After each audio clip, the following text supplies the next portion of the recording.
Pues buenas tardes de nuevo a todos en esta tarde. Y bueno, pues cambio de planes, ¿verdad? Que a veces rectificar es de sabios. La verdad es que yo había planeado en un primer momento, cuando Daniel, Justel y Jesús me pidieron unos temas, hablar hoy algo de barroco y meternos con alguna mujer, pero luego la verdad es que pensé que después del esfuerzo que hicimos el otro día de adentrarnos en el pensamiento neoplatónico, pues sería como una oportunidad perdida el no adentrarnos pues en la órbita de algún otro gran artista que está imbuido, ¿no? O hay que entender la obra también desde esa perspectiva neoplatónica. Entonces, ya que tenemos frescas las ideas, pensé que podíamos hacer un repaso por Miguel Ángel Buonarroti. Y fundamentalmente he escogido obras de escultura y de pintura, dejando un poco aparte el tema de la escultura, pues porque el tiempo es finito y porque repasar la trayectoria de una figura tan ingente y gigante como fue Miguel Ángel, ¿no? Pues es harto complejo.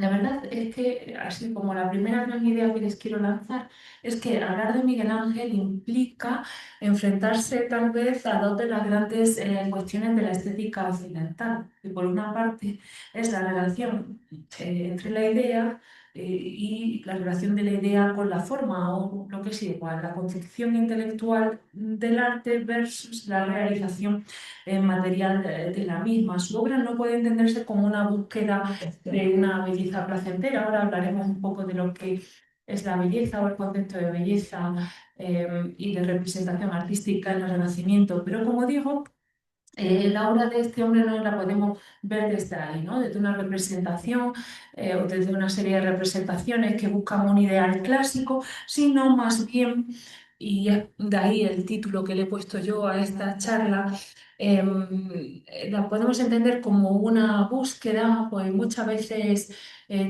tensionada, casi siempre tensionada, eh, hacia un ideal de lo que sería la perfección.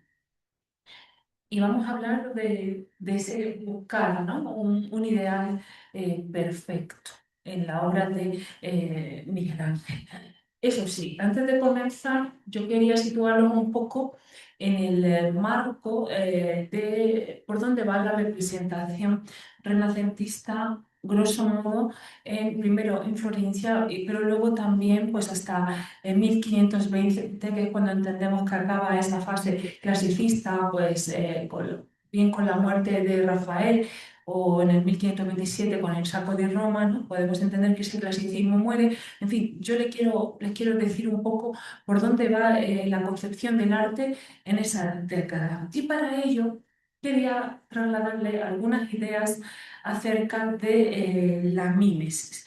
La mímesis es una palabra que posiblemente, como todos ustedes saben, tiene una etimología griega. Mímesis significa pues algo así como imitar, reproducir o representar. Y por lo tanto, un arte mimético es aquel que busca la reproducción de la realidad, aquello que le rodea. Y de hecho, cuando se introduce el arte del Alto Renacimiento, también del primer Renacimiento, ¿no? Y del 480, hablamos de que el artista va a la naturaleza, de que el artista pone los ojos en la naturaleza frente al arte más simbólico, espiritualista, medieval, y hablamos de ese arte que busca una mímesis, ¿no? Ahora bien, Ahora bien, lo que sí que tenemos que tener muy en cuenta es que el artista del Renacimiento, cuando mira a la naturaleza, en cierto modo, lo que hace es una elección de la misma, va, la observa, coge las mejores partes y las une de una forma idealista. Me explico. Imagínense, le he traído aquí esta bella pastora de Rafael de Urbino, y cuando uno lo ve, uno puede reconocer que este hombre está bebiendo de la naturaleza, ¿cierto?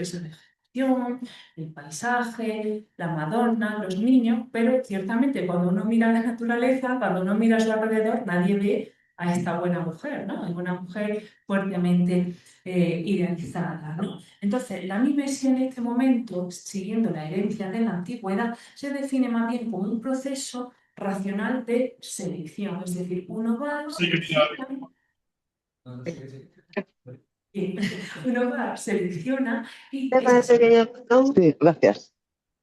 en esa selección introduce un proceso de lo que podríamos llamar, vale, vale.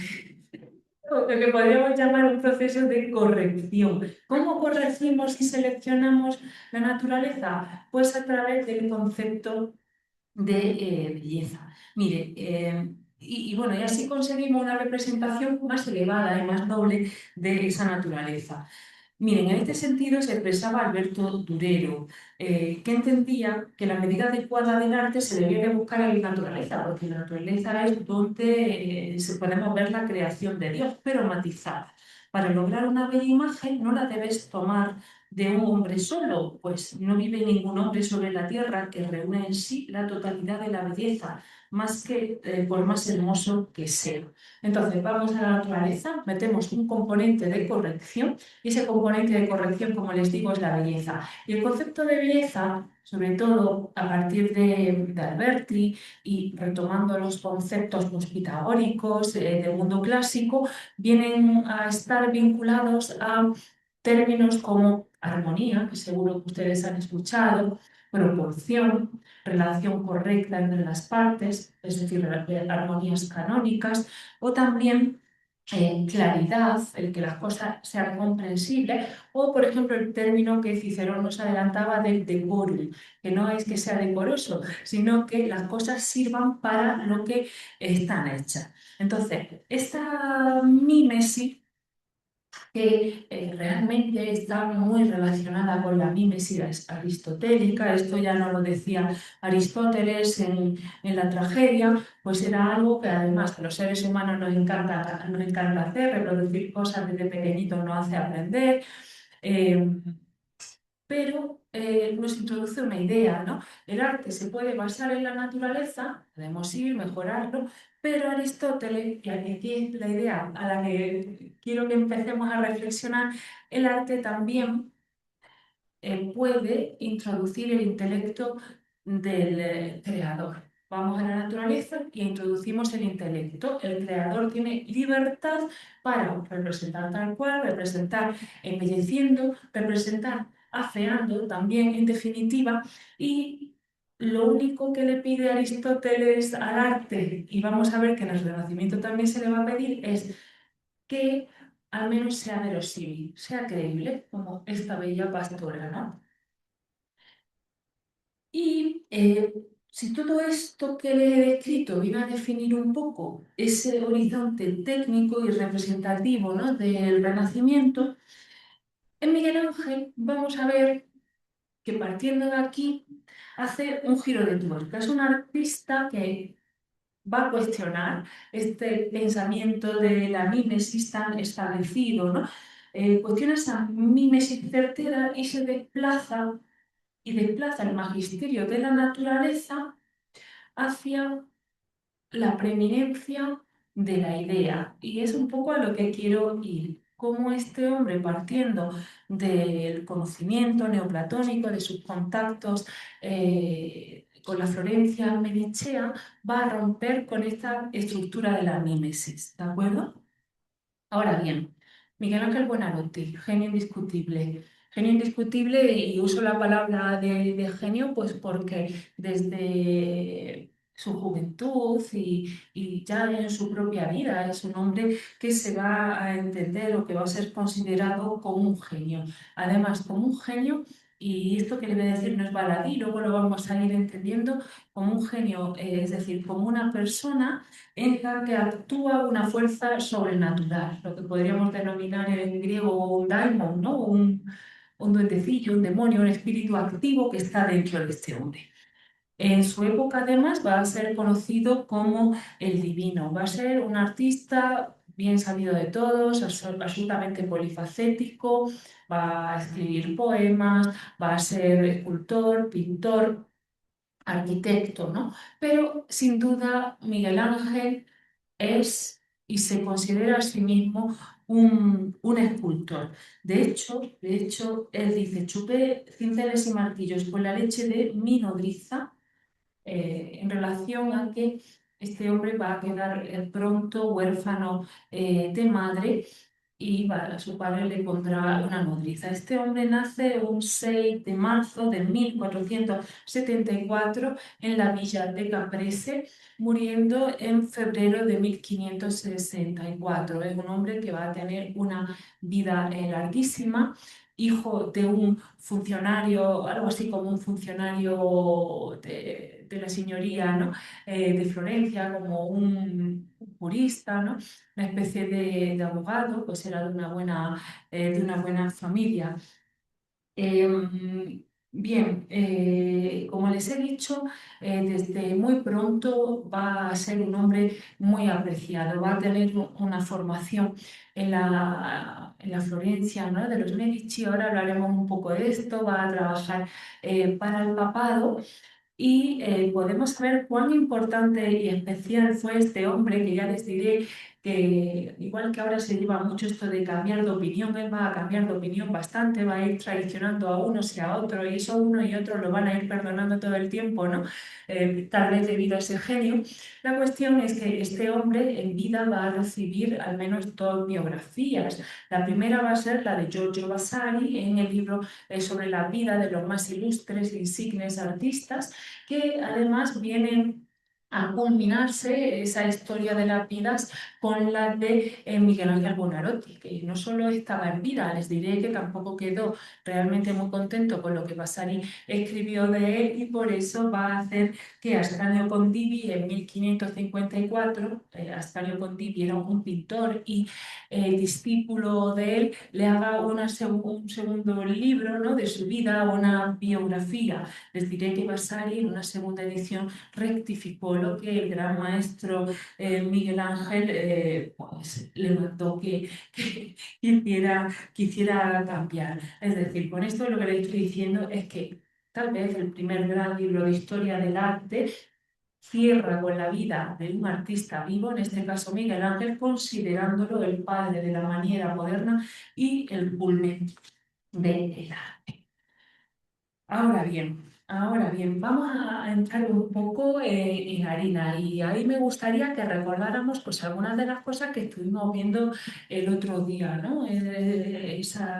Sobre todo esa filosofía de Marsilio Ficino, ¿no? Traductor de los grandes neoplatónicos de la antigüedad, bueno, pues grosso modo podemos hablar de ese mundo de las ideas, ese mundo ideal, perfecto, que está un poco en contraposición o más bien en comunicación, ¿no? Con este mundo corrupto, corrompible, sensible y efímero.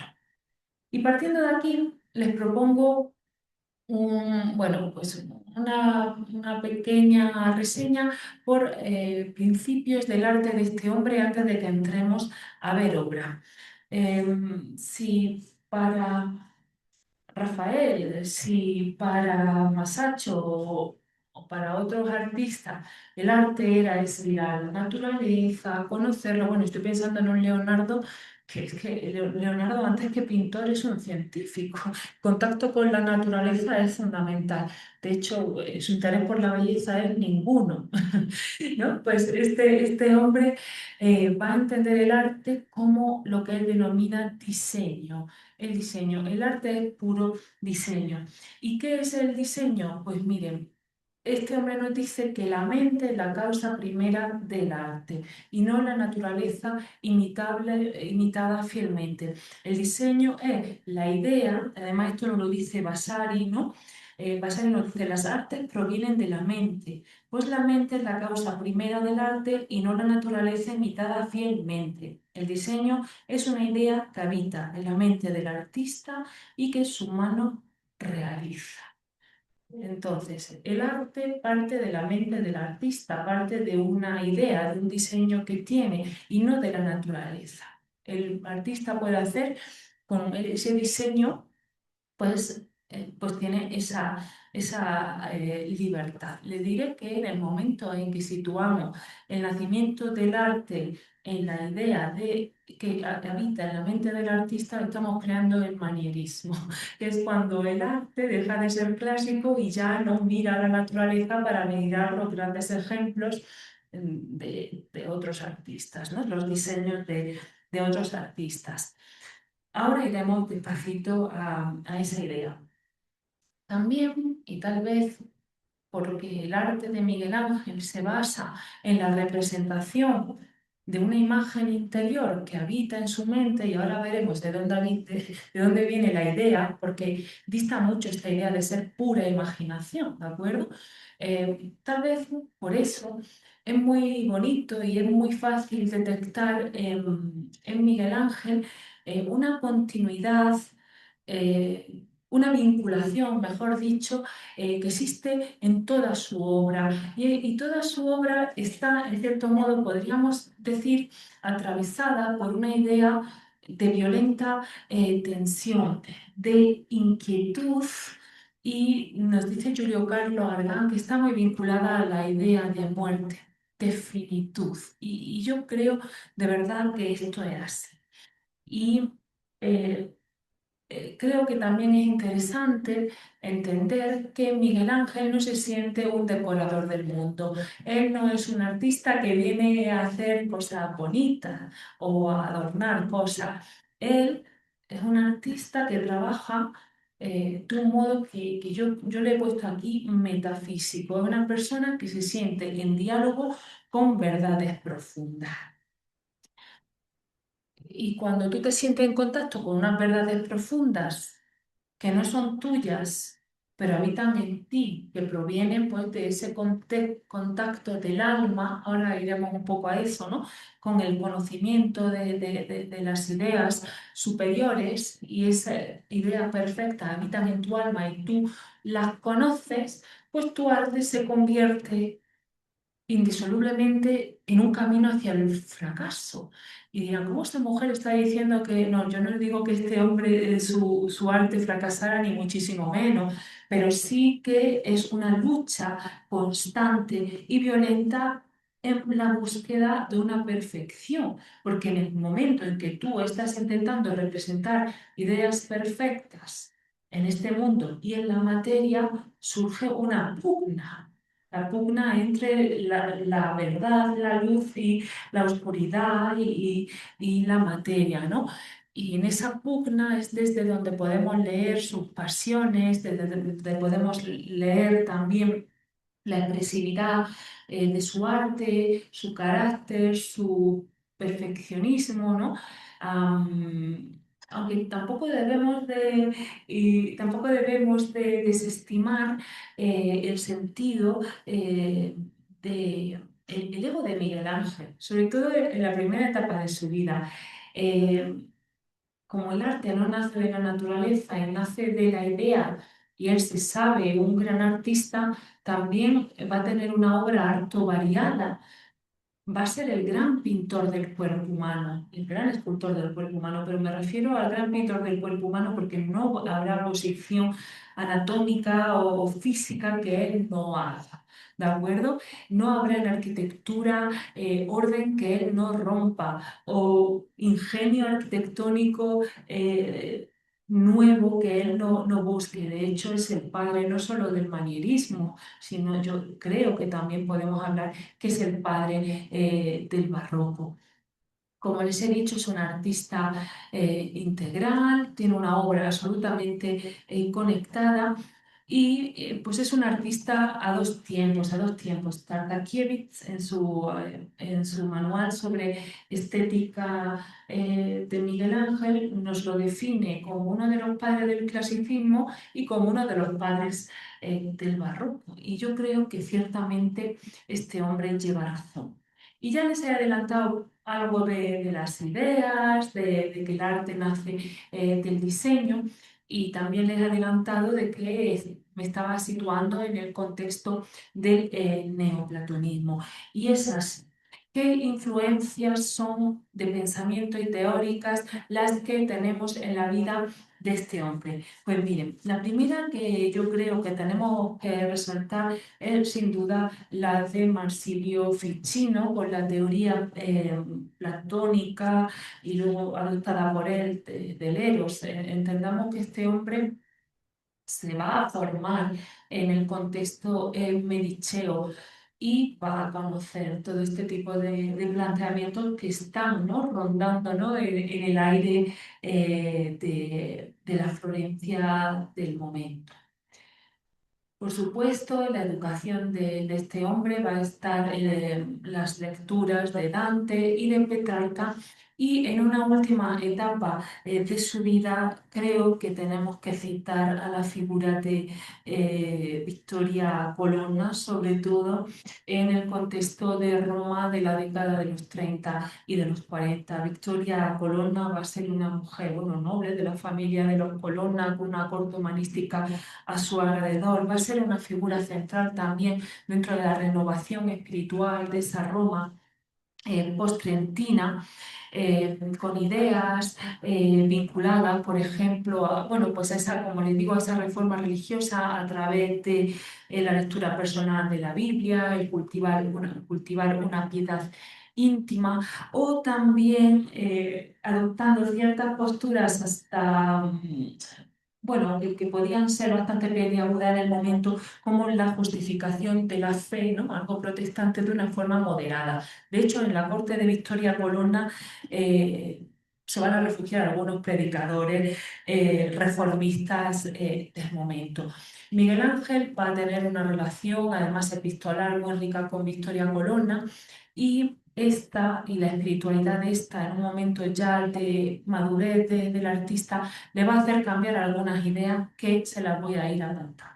Pero nos vamos a ir un poco a su juventud y partimos de esa idea de la mímesis que antes les he dicho, naturaleza como modelo. ¿Qué piensan en Miguel Ángel joven de tener la naturaleza como modelo? Pues este hombre la va a negar, porque nos dice que el objetivo del arte no es la imitación, el objetivo del arte y de un arte que mira a ese concepto neoplatónico no puede ser otra cosa que no sea la belleza. Y en este sentido, si el fin del arte es ser hermoso, ¿no?, pues se puede mirar a la naturaleza. Faltaría más, claro que sí. La naturaleza puede ser un buen medio para llegar a la belleza. Pero lo que está claro es que la belleza de la obra debe de superar a la naturaleza, ¿no? Debe de superarla a través de de un proceso de purificación de la misma que se practica en el espíritu del hombre, ¿no? Y eso se hace pues viendo a la naturaleza como vimos y seleccionándola y adaptándola a la imagen interior, al diseño que existe en el hombre. Y aquí les he traído una frase en negrita que yo creo que condensa bien la idea. El espíritu humano purifica las cosas visibles y las adapta a una representación más perfecta. Y la representación perfecta que está dentro del ser humano proviene de Dios, proviene de Dios. Y aquí me gusta mucho la metáfora del néctar que nos la propuso Ascanio Condivi, el discípulo que le escribió la biografía que les he dicho en un momento, para describirnos cómo trabajaba Miguel Ángel. Pues una vez va de flor en flor cogiendo lo mejorcito, ¿no?, del néctar, y luego forma pues, el producto final, que es la miel. Pues él nos dice que este hombre, que Miguel Ángel, pues trabajaba así, iba cogiendo lo mejorcito, ¿no?, y luego amoldaba todo eso a la creación de una idea interior, ¿no? Entonces, la obra de arte tiene que ser bella y la obra de arte no se fragua en el exterior. El exterior puede ayudar. La obra de arte se fragua en el interior del artista. Entonces, el foco no es la naturaleza, es la representación del concepto, de la imagen interior, del diseño. ¿De acuerdo? Y fíjense Porque para saber todas estas cosas nos ayuda muchísimo la producción escrita de Miguel Ángel. Él dice, con cinceles y colores ha realizado una obra de arte igual a la de la naturaleza, pero tu mano aún la ha superado, haciendo su belleza más bella todavía. O por ejemplo, cuando en una carta nos dice, con el cerebro se pinta y no con las manos. Pero esta que les leo ahora creo que es mucho más elocuente. Dice, la belleza que fue presenciada quedó en el alma. Es decir, el alma ya presenció una belleza. ¿Recuerdan cuando hablamos de Plotino, que estaba el uno, ¿no? Que era ese ser emanador, ¿no? Era como un foco de luz que iluminaba la oscuridad. Estaba el ser emanador, estaba el nous, donde vivían las ideas, estaba el alma, ¿cierto? Y el mundo. El alma estaba en contacto con las ideas. Entonces, la belleza que fue presenciada por el alma, pues ahí se quedó, ¿no? Dice, la belleza que fue presenciada quedó en el alma, que ve con los ojos, y ahora la imagen crece dentro. El alma está recordando, es lo que está haciendo, ¿no? Y la imagen, ese recuerdo crece dentro, mientras fuera queda en cosas bajas y sin valor. Por eso cuando uno ve esta piedad, ¿no?, del Vaticano, a la que ahora iremos, y la vemos tan hermosa, y un Cristo eh, que Cristo pasó una pasión, es un varón de dolores, ¿no? Y la Virgen de las Angustias, una Virgen dolorosa, todos ustedes saben, ¿no? Cómo es esa representación. Y cuando este hombre entonces en una pieza del Vaticano y está usando otros códigos estéticos, tenemos que entender que él no quiere representar la naturaleza, él quiere representar una idea perfecta que su alma conoce. O cuando dice, le ve mi alma, que ve con los ojos para acercarme a la belleza que vi primero. Entonces, la obra de arte tiene que ser bella, podemos usar la naturaleza, pero la belleza y la idea de belleza y el concepto está en el interior, en el corazón y en el alma del artista. Y esto no es un psiquismo personal, no es yo lo veo así, no. Esto es un conocimiento metafísico, espiritual de un alma que terminó encarnando, pero viene conociendo unos modelos eternos. Y Miguel Ángel dice además una cosa muy graciosa. Y es que, por supuesto, no todo el mundo tiene este don. Lo tienen muy pocas personas, por supuesto, él la tiene, ¿no? Y nos dice, y bueno, él se queja de que el buen gusto sea raro y de que el mundo sea ciego, ¿cierto? Entonces, la belleza es metafísica, es espiritualista, está ahí, inspirada, recordada, y por supuesto, no es una belleza terrenal, sino que es divina y es eterna, ¿no? Y esto es lo que este hombre quiere representar cuando trabaja. Cuando te hace toda esta serie de desnudos en la Sixtina, o cuando te pinta un juicio final con tipos hipertrofiados como culturistas, eso hoy nos puede parecer muy normal con gimnasios, proteínas, y etcétera, etcétera. Pero en ese momento no existía esa gente, esos cuerpos no existían. Son una invención de su mente, está buscando una belleza heroica, divina y fuera de este mundo, ¿no? Entonces, bueno, podemos usar la belleza visible porque, oye, en la belleza visible tenemos esos resplandores de las ideas perfectas. Y esta importancia que le está dando a la belleza nos retrotrae a ese triángulo virtuoso ficiniano que el otro día les estuve hablando, ¿no? De que la belleza, las cosas que son bellas, te hacen sentir amor, predilección, gusto, y a través de ese amor es como se producía, ¿no?, pues ese conocimiento o esa integración, ¿no?, con el ser divino, ¿no?, con Dios. Entonces estamos en el mismo concepto del otro día, ¿de acuerdo? Eso sí, con la singularidad de que en Miguel Ángel tenemos ese genio que antes le he dicho, como ese daimon que funciona dentro de él, ese conocimiento de las ideas eternas. Por tanto, si tú tienes dentro de ti el concepto de idea eterna, tu obra tiene que ser lo más parecida a eso y por tanto tiene que tener una gran belleza formal. Les diré, por ejemplo, que no tenemos retratos de de Miguel Ángel. Miguel Ángel solo va a hacer un retrato que es de uno de sus amores platónicos. Le conocemos todos amores platónicos porque no se podía enamorar de otro modo este hombre, por supuesto. Y uno fue con la buena de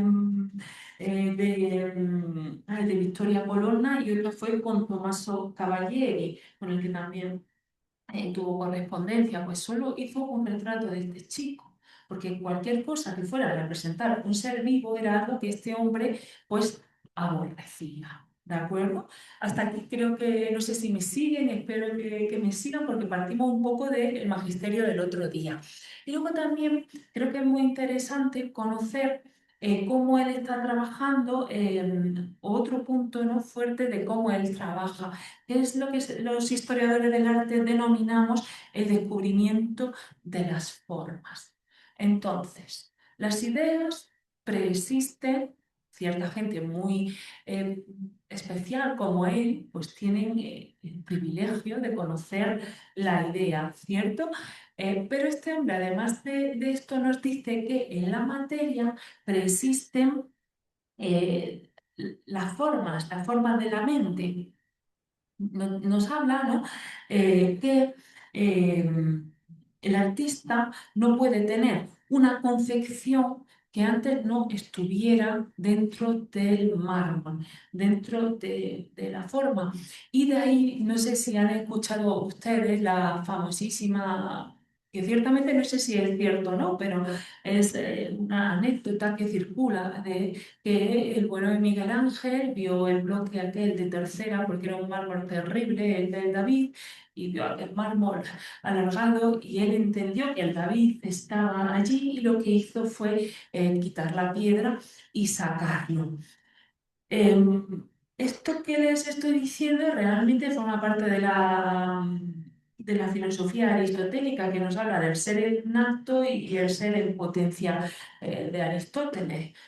Un bloque de mármol es un ser en acto, es un objeto, en este caso, que tiene una serie de cualidades, ¿no?, aunque se nos presenta de un modo determinado, pero en potencia tiene unas cualidades de, si es trabajado, puede convertirse en el David de Miguel Ángel o en cualquier otra cosa.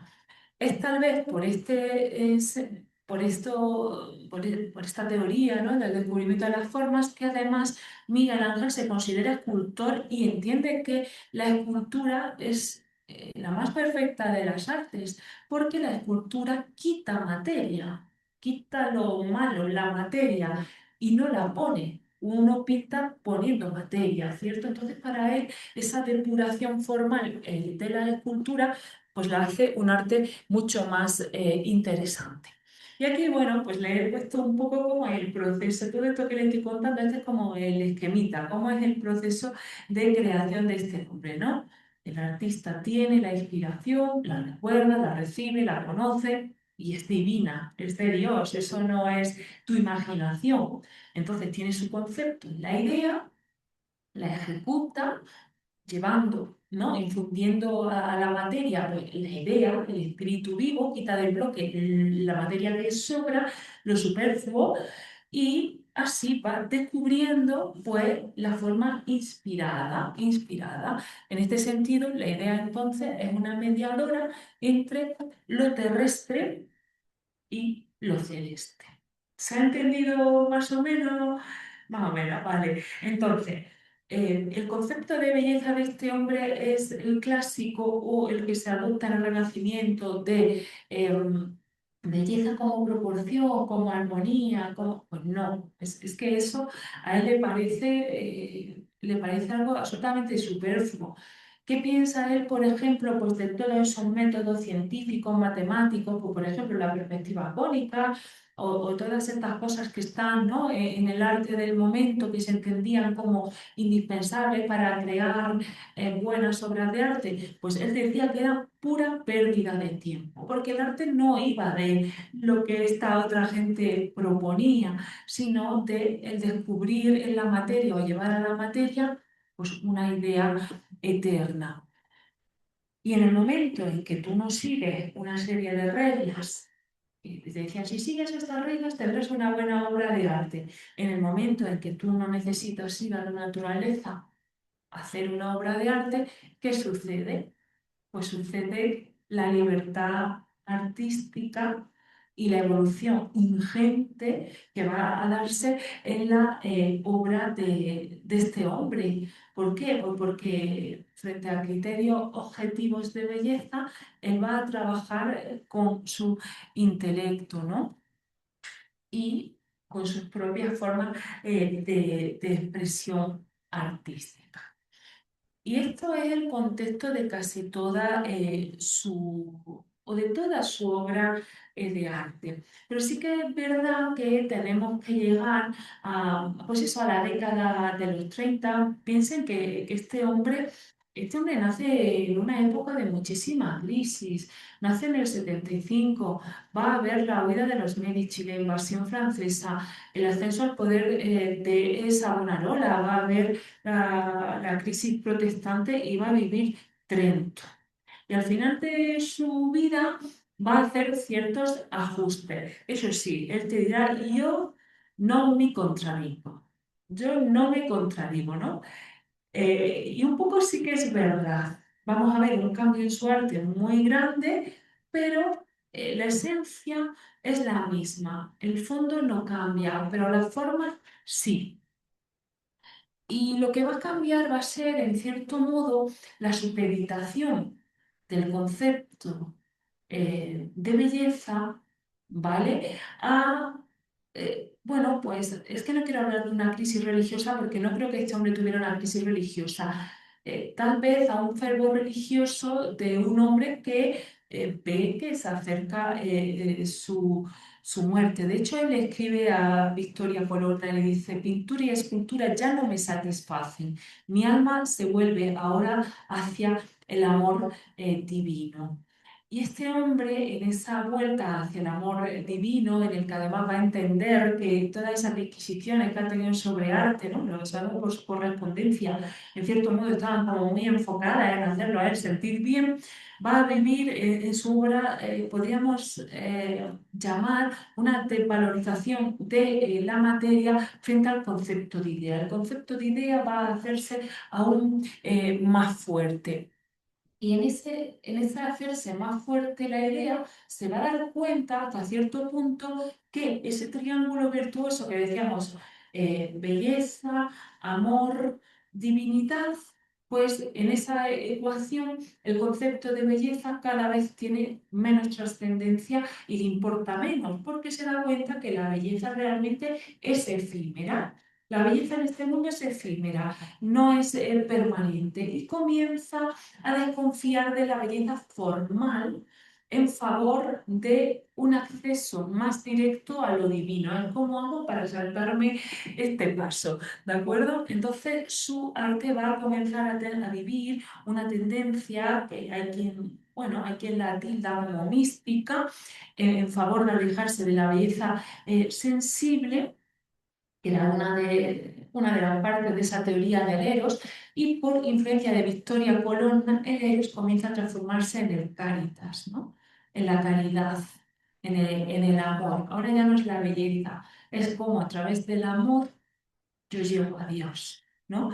Y ese desgarro que aquí le he puesto de alma, alma y materia, idea y materia, pues lo vamos a ver en su obra. Y luego nos iremos a esta Pietà Rondanini, que está en el Castillo Sforzesco, en Milán, que muy posiblemente conocen, que creo que, aunque es un non finito, se puede ver muy bien, ¿no? Esa deformación progresiva de la forma en función de quitar la belleza de un lado para poner el amor en relación con Dios. Y vamos a empezar a hablar un poco de su escultura y pintura, como les he dicho. Se la voy a ir enlazando y vamos a ir teniendo presentes todas estas ideas que son desde las que tenemos que leer, su obra. Bien, este hombre con unos 13 años va a entrar como aprendiz en el taller de Ghirlandaio. Por supuesto, su padre no quería que este hombre se dedicara a ser artista, pero quería que fuese abogado, pero tuvo que claudicar y con 13 años entra en el taller de Ghirlandaio, que era pues, un taller humanista para aprender pintura, pero Buonarroti, que como digo, va a cambiar su lealtad con una facilidad famosa, en menos de un año va a entender que había un lugar más interesante en el que trabajar y aprender, y esta era la Escuela de Artistas financiada por Lorenzo de Medici. Y se va a mover allí y va a estudiar con un escultor, discípulo de Donatello, que se llama Bertoldo di Giovanni. Allí además pues conocería la fantástica colección de esculturas y antigüedades que existía en el Jardín de San Marcos. Y ni que decir tiene que la influencia del Donatello va a ser fundamental en la obra de este hombre. Cuenta la tradición que el joven Miguel Ángel, siendo apenas un niño, esculpió una cabeza de fauno, se la muestra a Lorenzo el Magnífico, y Lorenzo el Magnífico queda sorprendido por el talento del joven, que va básicamente a ponerlo lo va a introducir directamente en la corte medicea, viviendo en el Palacio de la Vía Longa y por tanto con acceso y conocimiento de todo ese clima intelectual que existía en aquel momento en la corte de Lorenzo de Medici. De esta primera etapa, un chico que apenas cuenta entonces con 15 años, tenemos dos magníficos relieves que se conservan en Florencia en la casa Buonarroti. Uno es esta Virgen de la Scala del 1490 que como les digo está muy influenciado por el Donatello y el magisterio de Donatello, sobre todo en el relieve, lo que se llama relieve schiacciato, que es este relieve, este muy bajo relieve que, pues eso, en un muy bajo relieve va a conseguir usando la perspectiva cónica, una importante profundidad. La influencia del Donatello es tan grande que incluso Vasari nos lo refiere en la vida. Nos dice, Miguel Ángel la esculpió cuando era joven y copió el estilo de Donatello con tanto éxito que parece obra suya, quitando que posee un diseño más gracioso. Yo creo que es cuestionable, pero este hombre es así. El tema es el de la Virgen de la Escalera, el de la Virgen como escala Paradisi, ¿no? Que era un motivo que venía de la última Edad Media y que estaba además muy presente en los discursos, bueno, en las prédicas del momento. Tenemos una Madonna con un niño, una escalera al final como con unos ángeles o niños que suben o bajan. Es un modelo muy clásico, muy vinculado, como les digo, al Donatello, que ya muestra un saber componer y un gran dominio del mármol. Y de la misma época, cuando este chico apenas tiene 15 años, y también en la Casa Buonarroti tenemos esta batalla de centauros contra las mitas. Les diré que es el primer no finito de Miguel Ángel, es decir, es una de sus primeras esculturas no acabadas, después de esta va a haber muchas, pero aquí le he puesto que lo clásico y lo pagano, lo clásico refiriéndome a ese otro a la Virgen de la Escalera, ¿no? Y lo pagano, lo calmado y lo tensionado desde el principio lo vamos a tener y va a ser una constante en su obra. Sabemos que además en este primer tiempo, además del influjo del Donatello y del aprendizaje en los Medici, va a ir a Bolonia, allí va a conocer los relieves de la Quercia y este está también muy inspirado y también va a ir a Venecia. De esta primera etapa, la obra que tenemos es muy poca y sabemos que en un momento determinado, bueno, les diré que dentro de lo que eran los grandes mecenas de arte del momento, existía como una voluntad, bueno, cuando uno coleccionaba arte, además de tener esculturas antiguas, tener esculturas modernas que se hacían a la antigua, ¿no? Imitando las esculturas antiguas. ¿Y por qué les digo esto? Pues miren, se conoce que este chico, siendo joven en Florencia, esculpe un Cupido dormido. Y hay un marchante de arte que le dice, oye, ¿y si lo envejecemos, lo mandamos a Roma y lo vendemos como antiguo? Y al muchacho no le pareció mal. El Cupido dormido va a llegar a las manos del cardenal Rafael Riario. Rafael Riario es un cardenal, es un noble de la familia de la Rovere, es primo del que luego es el futuro Julio II, y cuando este hombre detecta que es un engaño, en vez de sentirse enfadado, lo que va a hacer es querer conocer al joven Miguel Ángel. Es así como al joven Miguel Ángel se le abren las puertas de Roma. Y oye, que se te abrieran las puertas de Roma con tan pocos años, pues estaba muy bien. Roma significaba oportunidades artísticas. Es la Roma que de unos años antes de Julio II con ese gran proyecto de reforma del Vaticano, se está convirtiendo en el gran epicentro artístico de Europa, y además de contar con el patronazgo primero de Rafael Riario, luego va a conocer a otra persona muy importante que va a ser el banquero Jacopo Gali. Va a ser un banquero, culto, coleccionista con muchísimos contactos, y que ahora vamos a ver por qué es importante. Es en este contexto en el que con una carta de recomendación de Riario se va a Roma, Riario lo pone a vivir con él y le va a encargar una escultura de estas que les digo hecha a la antigua. Y es concretamente este Paco Ebrio que está en el Museo Bargello en Florencia. Les diré que el Baco no le va a gustar nada al cardenal diario y no se lo va a pagar y no lo va a querer. Pasando la escultura que les diré que es de algo más de 2 metros, es un bulto redondo de un tamaño un poco más grande que el natural, pasando a la colección de Jacopo Cali. Y sabemos que esto es así porque conservamos un grabado, ¿no? En el jardín de la villa de este banquero en el que lo tenemos.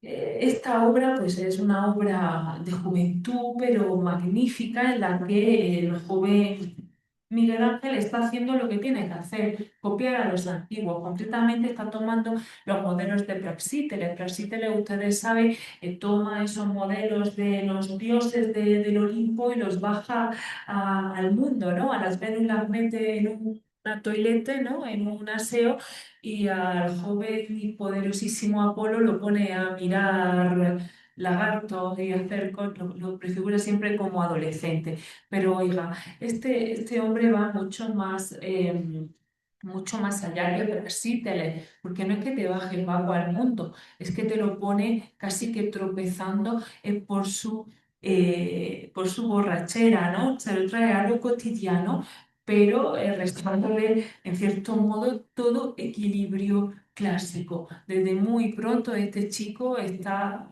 ya jugando con la ruptura de lo clásico. Pero me interesa Gali y me interesa Riario porque gracias a Gali es que tenemos esta famosísima Pietà. Este chico en el contexto, o este hombre en el contexto de Roma, va a comenzar a recibir encargos importantes, y el 27 de agosto de 1498 va a recibir el encargo de realizar una Pietà para un cardenal francés que se llamaba Jean Villers. ¿Y quién es este Jean Villers? Pues miren, este señor es el embajador del rey de Francia en Roma. Era amigo de Gali y le dice, pues que quiere hacer para su sepultura una piedra. Y Jacopo Gali le dice que será la escultura en mármol más hermosa de la que existen hoy en día en Roma y como ningún otro maestro de la antigüedad la podría hacer. O sea, lo vendió bien. En el contrato de lo que se va a hacer se especifica qué es una pietà. ¿Y por qué se especifica lo que es una pietà? Miren, el tema de la pietà, que además en España ha florecido tantísimo, todos conocemos Dolorosas, Vírgenes de las Angustias, pues este es un tema que no es bíblico. Parte del tema medieval de la lamentación sobre el Cristo muerto, ¿no? Eh, aparece por primera vez hacia el siglo XIV, primero en Alemania y luego pasa a Francia.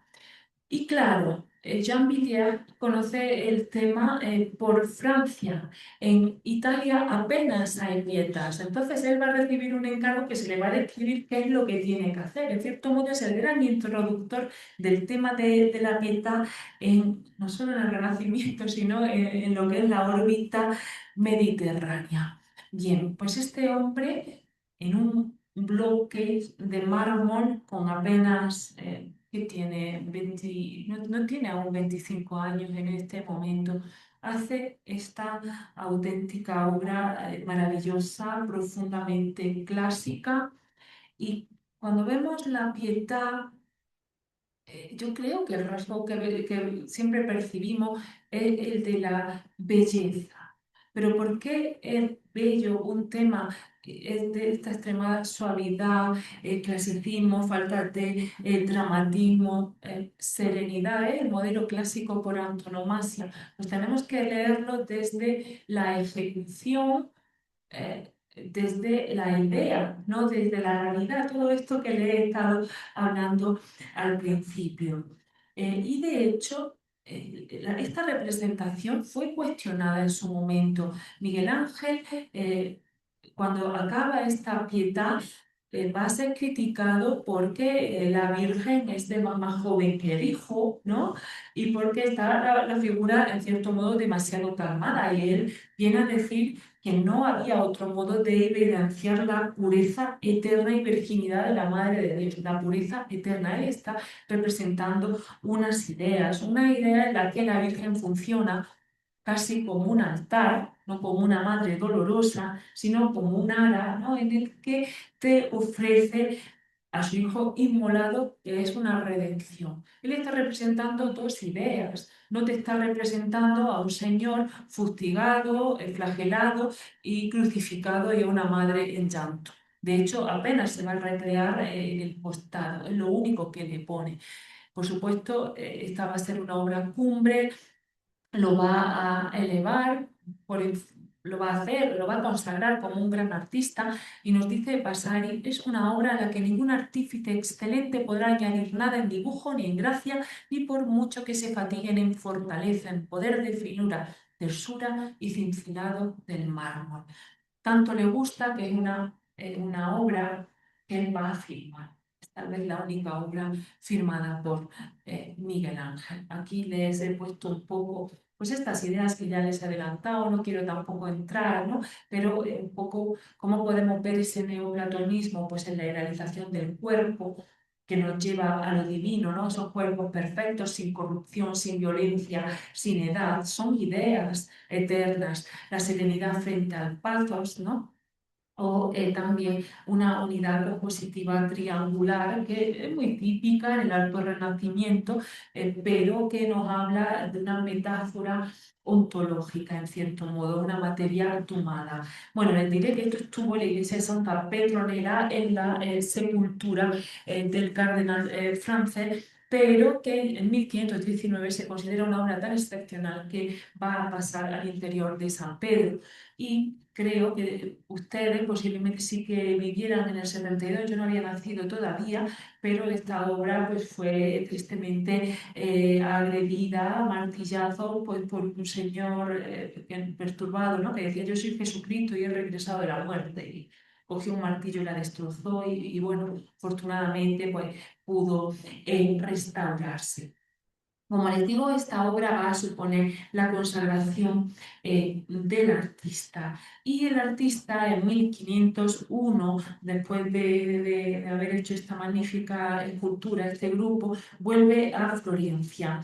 Vuelve a Florencia porque la República, que recién se ha quitado de encima a Savonarola en 1498, lo va a llamar para la ejecución de una escultura monumental que debía de situarse en el ábside de la iglesia o de la catedral de Santa María di Fiore.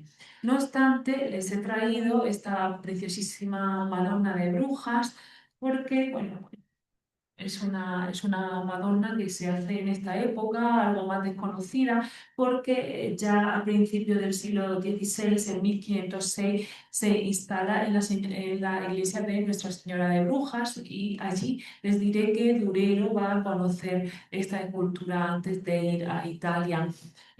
Va a ser una época en la que el artista va a estar muy centrado en la representación del cuerpo humano y la Virgen bebe mucho de la pietà, sin duda, pero también está bebiendo mucho de esos modelos de Donatello que no van a abandonar nunca a Miguel Ángel. La expresividad de Donatello y la representación de los afectos del mismo va a ser fundamental. Como les digo, vuelve a Florencia porque se le hace un encargo irrenunciable y es este David. Es esta escultura colosal de más de 4 metros, con muy escasa profundidad y muy inteligentemente pensada para el lugar que en su momento iba a ocupar. Y ese lugar era el ábside exterior del Duomo de Florencia. Antes le he dicho que el mármol era de tercera, y es así. En el campanile del Duomo hay una serie de profetas, ¿no? Hay una serie de profetas, Donatello hizo varios de ellos, y este trocito de mármol durante mucho tiempo había ido siendo desechado. Eh, Se le ofrece este trozo de mármol, es un trozo de mármol que ya había trabajado Agostino di Duccio, luego habría pasado a Antonio Rossellino, a Simone da Fiesole, y estaba muy maltratado. Ninguno de esos tres escultores, que no eran malos sin duda, va a conseguir sacar algo de aquí. Pero tuvo que llegar este hombre pues para, como hablábamos antes, ver la forma que estaba dentro de este mármol de tercera. Es un ejercicio técnico extremo que bebe, por una parte, de la escultura colosal clásica, por otra parte, del humanismo y de esa idea de concordatio que el otro día adelantábamos, ¿no? Esa concordancia, esa vinculación del mundo clásico, grecorromano, con la cultura cristiana, y sin duda es una declaración eh, estética de esa idea neoplatónica. David es el rey bíblico, pero era un pastor, en este momento es un pastor, y aquí es un Apolo colosal. Es un héroe clásico que se va a tornar en modelo moral.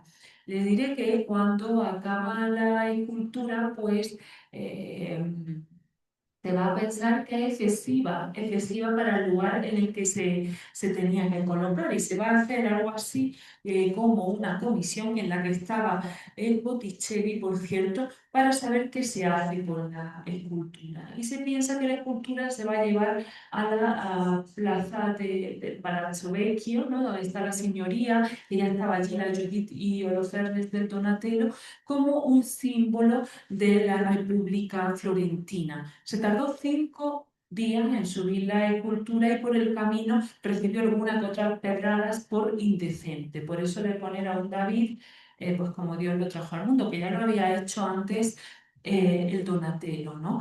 Em, por supuesto, el desnudo aquí, dentro de estas ideas neoplatónicas, el desnudo es una expresión de verdad, no es solo beber del clasicismo.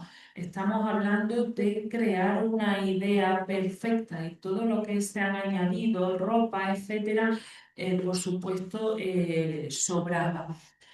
Aquí les he traído algunos detalles y le he traído sobre todo el de rostro fruncido porque podemos comenzar a hablar de esa terribilidad, ¿no? Miguel Angelesca, que se considera una de las características propias de su arte, que es esa expresión sentimental, poderosa y fuerte y tensionada que hay en tantas de sus obras. El tema de la terribilidad se lo inventa Julio II no para definir el arte de Miguel Ángel, sino para definir al bobo terrible que era el mismo Miguel Ángel. Pero siendo maravillosa la terribilidad de Miguel Ángel y el David de Miguel Ángel, como les digo, Miguel Ángel bebe de los modelos donatellianos. David Donatello me fascina, es uno de mis escultores súper favoritos, me gusta mucho más que Miguel Ángel. Igual otro día tenía que haberle hablado a usted de Donatello antes, pero bueno. Cuando uno ve el San Jorge de Donatello, creado casi 100 años antes para la iglesia de San Michele, pues estamos viendo un modelo vestido con escudo, pero es el mismo héroe que se prepara para la acción, es casi como un actor de teatro antes de salir a la escena, igual que este David, ¿no? No es un David lanzando la piedra, es un David meditando lo que va a hacer, igual que el San Jorge.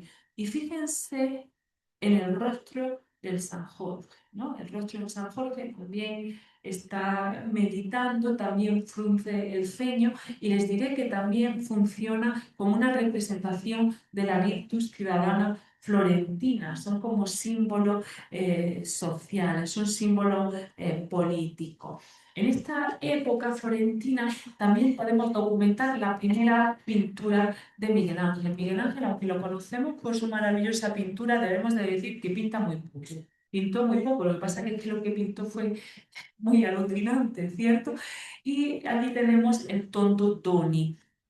El Tondodoni se hace para este hombre y esta mujer, para Agnollo perdón, y Magdalena Strozzi. Se casan en estos años. Estas obras son de Rafael, estos cuadros son de Rafael, hechos al estilo de la Gioconda, cuando Rafael conoce cómo pinta Leonardo y empieza a pintar como Leonardo. Pero me parecía bonito poder traérselo para que le vieran la cara. Esta gente se casa y van a, pues recuerdo cuando hablamos del Botticelli que les hablé de esas pinturas de boda, esas pinturas de la Virgen, los niños para las salas, en las cámaras, pues esto forma parte también de esa tradición de el adorno de la casa después o para el matrimonio. Y qué mejor obra o qué mejor iconografía que una Sagrada Familia, eso sí, al estilo de Miguel Ángel. Ya desde el principio estamos viendo esas poderosas proporciones que yo creo que son mucho más poderosas o evidentes en la pintura que en la escultura, pero son en cierto modo una traducción. Fíjense lo rara que es la iconografía. Aquí ponemos otra vez en juego el tema de la concordatio. Es ese ambiente humanista. Tenemos una virgen en primer término, un San José y un niño, una composición piramidal rarísima, la que parece tal vez haciendo alusión al significado de donni, que es don, regalo, ¿no? Parece que te entregan el niño. En último término tenemos un paisaje. Les diré que Miguel Ángel no pinta paisaje, porque Miguel Ángel no pinta la naturaleza. Entonces, aquí tenemos un pequeño paisaje. Pinta muy pocos paisajes, no le interesa en absoluto.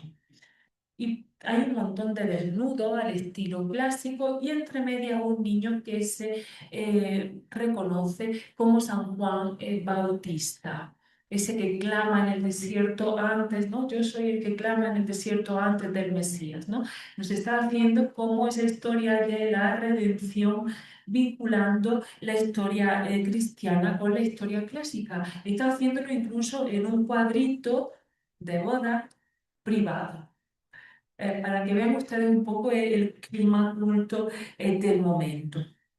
Ahora bien, Vamos a irnos un poco para ir avanzando, que no me quiero extender muchísimo. Ya voy muy mal de tiempo. Ya, yo hoy me había planeado ir muy bien, pero ya voy regular.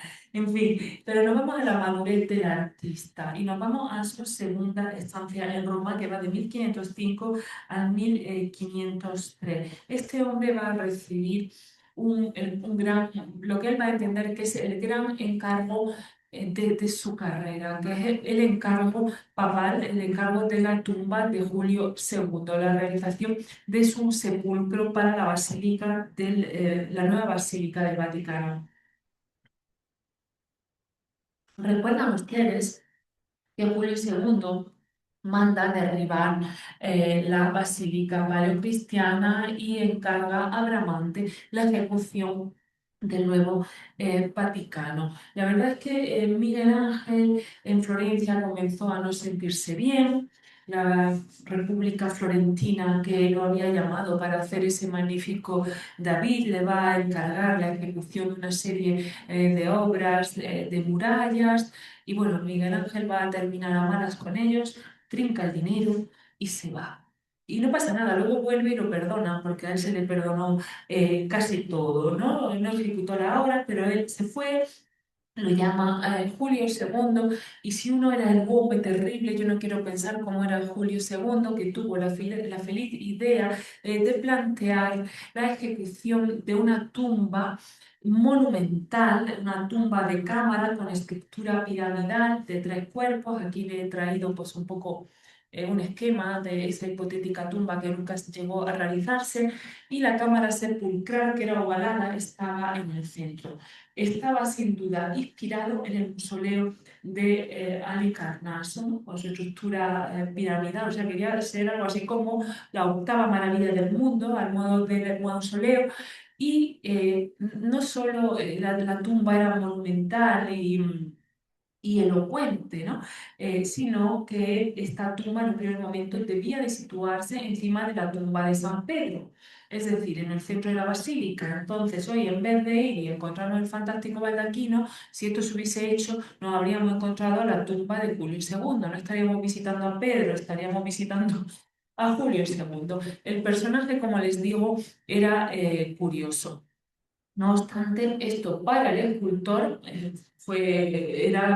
para él era el gran encargo de su vida. Iba a proyectar una tumba ingente, con más de 40 esculturas de mármol, relieves en bronce y, como les digo, una cámara sepulcral interior.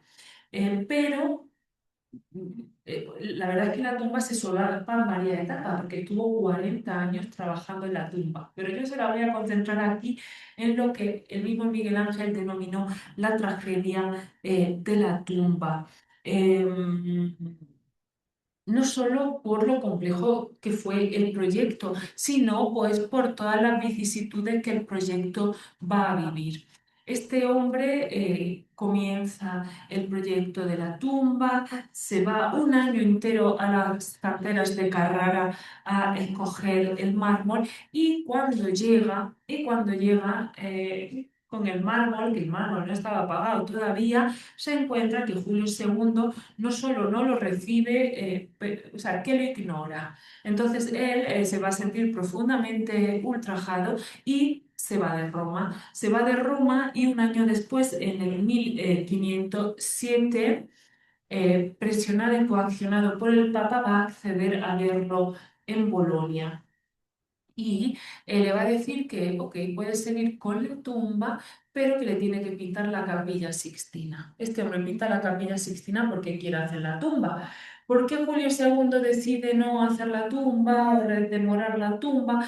Bueno, las malas lenguas dicen que por influencia de Bramante y Rafael, el Bramante maestro de obras, de fábricas del Vaticano, y por supuesto el Vaticano, la construcción del mismo, fue extremadamente cara. De eso hablamos el otro día.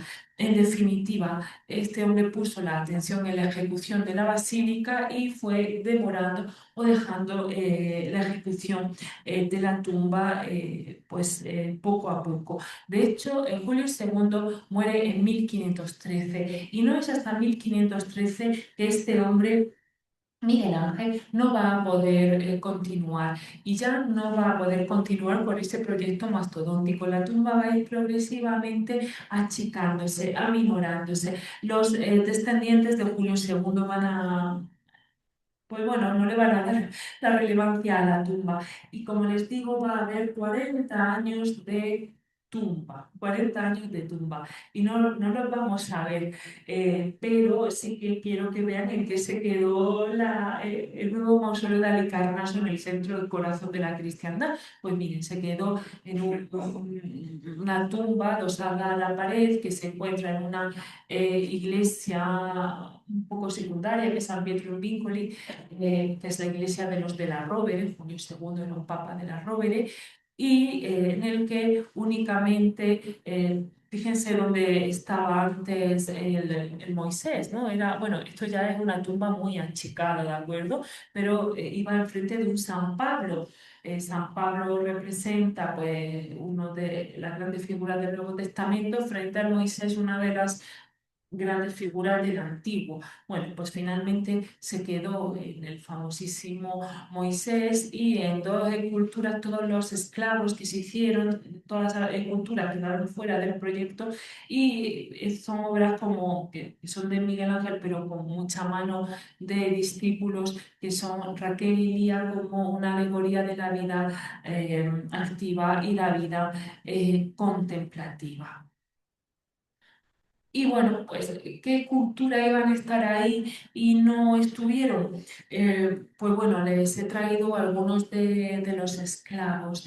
Este preciosísimo esclavo moribundo, en mármol de algo más de 2 metros, y que fue una de las esculturas descartadas, y que el mismo Miguel Ángel va a regalar a uno de sus mecenas, que fue Roberto Strozzi, que en 1546 lo va a llevar a Francia, y que por eso está allí.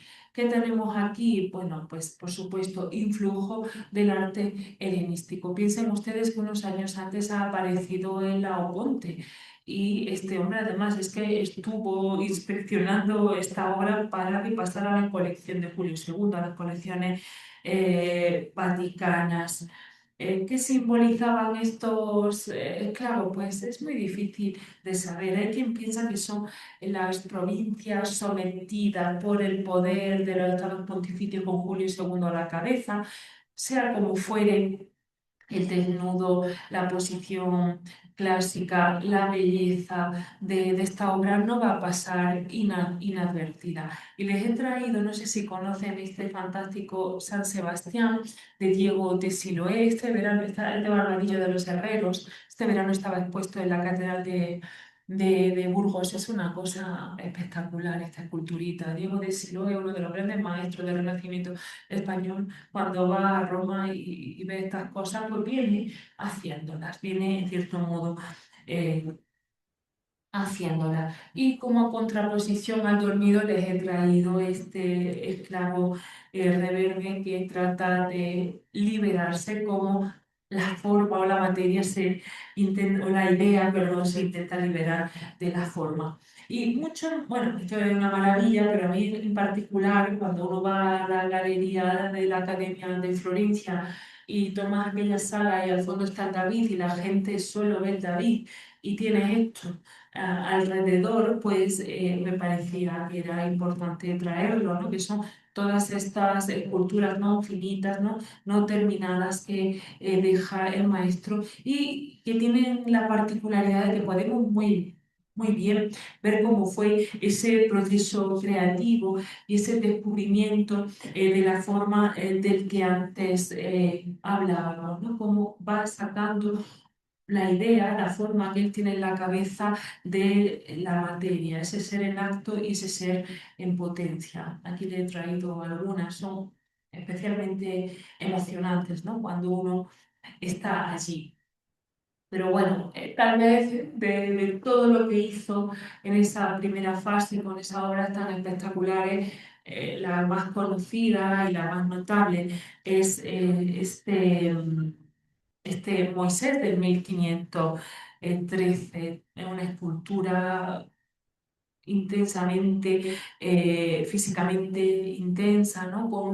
Que muestra una fuerte tensión moral y espiritual de este líder, ¿no? Religioso, y nos lo presenta en el momento en que, en teoría, él ha bajado con las tablas de la ley y se encuentra al pueblo de Israel adorando al becerro dorado. Y es ahí de donde saca, se entiende que saca esa expresión de enfado, ¿no? O ese espíritu terrible que muestra su cara, esa tensión espiritual. Y es espectacular, ¿verdad? Es que esculpe muy bien, es que le da una calidad al pulido del mármol, pero le voy a destrozar otra vez la película. Es un modelo de Donatello. El Moisés, que es una grandísima escultura, es un modelo del San Juan Evangelista de Donatello que la hace para el Duomo de Florencia. ¿Acentúa el modelo donateliano? Sí, sin duda, pero es que hasta el modelo donateliano frunce el ceño. Les diré que no es ninguna sorpresa porque además Miguel Ángel recoge Vasari, gustó mucho de esta escultura y decía que si... ay, ¿cómo era? Bueno, gustaba mucho de esta cultura, la admiraba, así que no es de extrañar que usara un modelo sentado con el cuerpo torcido, el ceño fruncido y se parece, como les digo, bastante. Les he traído un poco pues, para que vean estas esculturas, pero aquí ya hay mano de discípulos, ya hay mano de discípulos. La tumba dura 40 años, pero la Capilla Sixtina no va a durar 40 años. Así que nos vamos un poco a hablar de la Sixtina. Miren, Julio II era sobrino de Sixto IV. El otro día vimos que a principios de la década de los 80 del siglo XV se va a llamar a una serie de artistas florentinos, entre ellos al Perugino, bueno, el Perugino no es florentino, pero estaba en Florencia, se va a llamar al Botticelli y se le va a encargar que hagan estas escenas, ¿no? Escenas del Nuevo Testamento y escenas del Antiguo Testamento. También en la Sixtina había retratos de reyes, y estamos hablando de justificar el poder papal por el Nuevo Testamento y el Viejo. Y lo que aquí había era esta bóveda de cañón rebajada con estos lunetos y decorada como con estrellitas, que es un tipo de decoración pues muy común dentro de lo que es el arte gótico, la decoración gótica. Como les he dicho, cuando en 1507 el Papa ve a Miguel Ángel en Bolonia, en cierto modo lo amenaza y le dice, vale, me terminas la tumba, pero antes me haces la Sixtina. Hay quien dice que le pide la Sixtina por la magnificencia del Bramante y Rafael, que quieren, en cierto modo, que fracase y haga el ridículo. Piensen ustedes que todas estas figuras están... peleando, en cierto modo, internamente por coger las obras del Vaticano. Es el gran encargo del momento. ¿De acuerdo?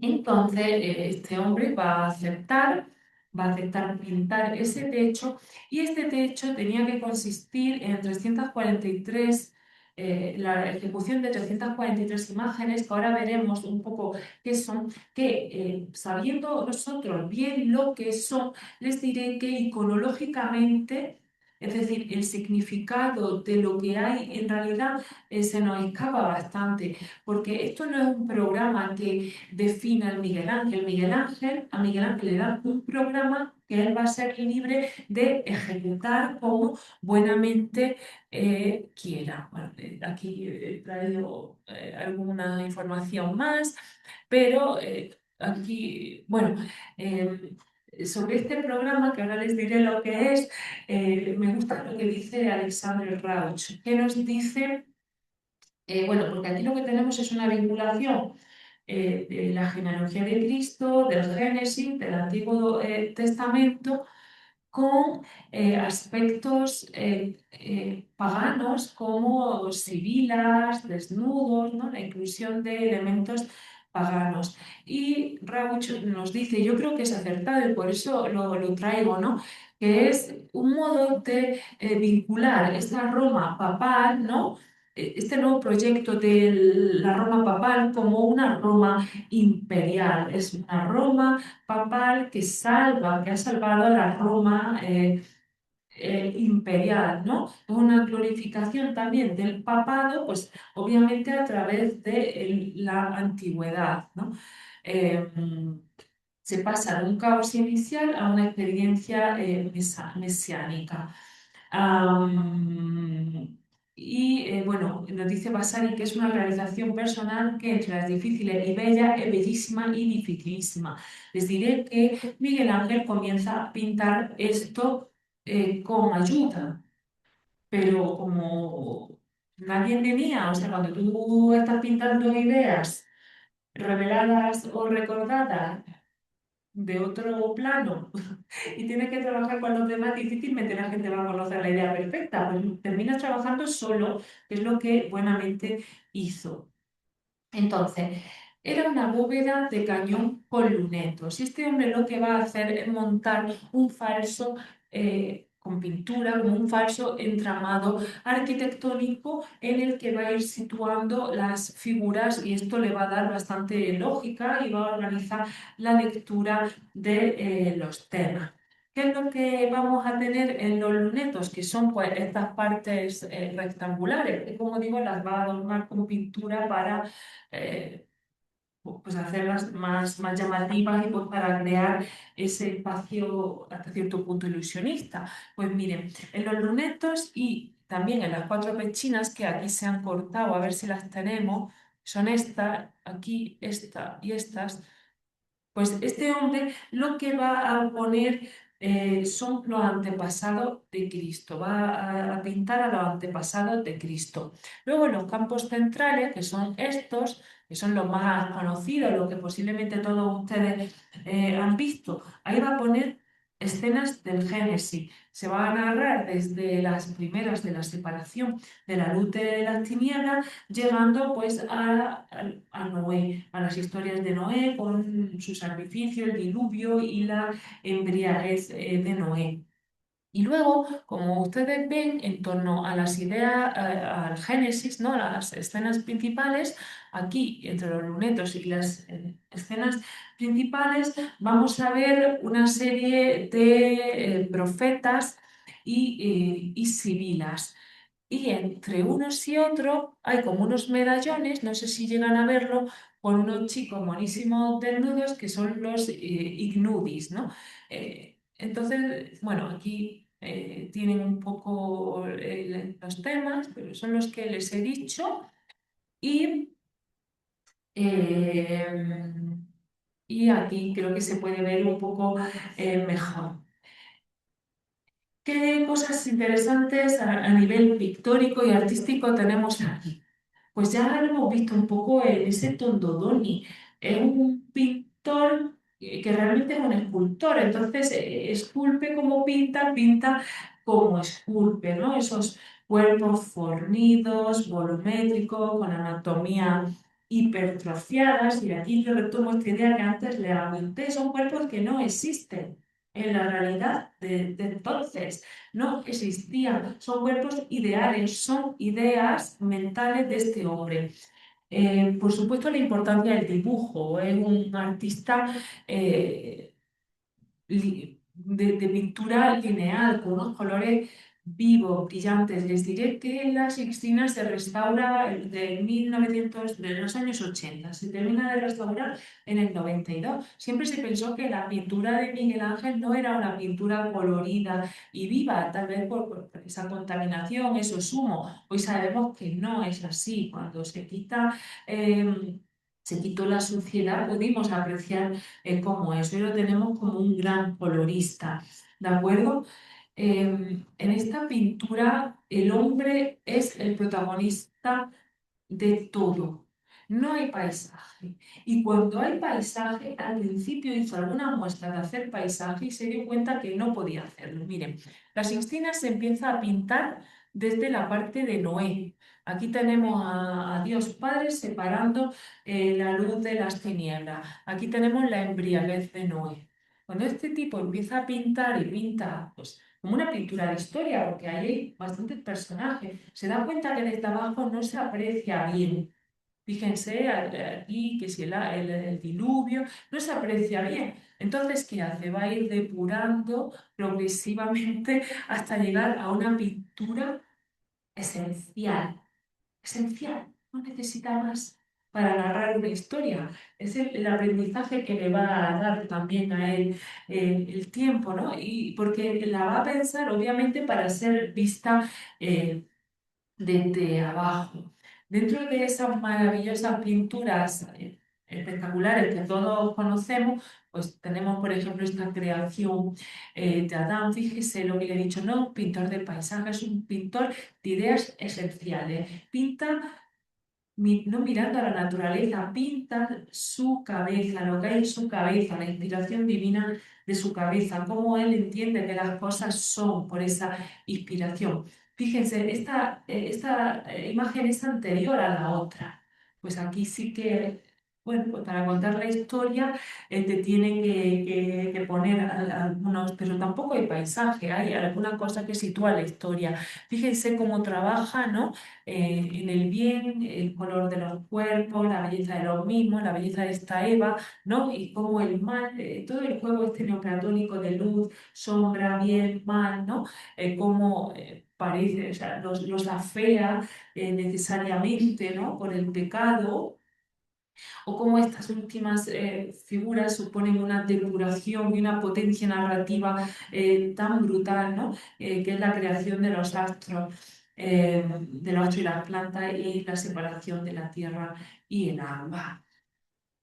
¿Dónde podemos, aquí, este es el tema de las sibilas mezcladas con los profetas, sibilas y profetas, mezcla del mundo pagano con el mundo clásico, creando esa concordatio de la que hablábamos el otro día y que va a estar presente. También pueden ustedes ver ese recurso de pintar una falsa arquitectura y que luego va a ser muy desarrollado por los maestros del barroco como los Carracci, por ejemplo, ¿no? O estos profetas, les diré que como este hombre lo hizo todo, ¿no?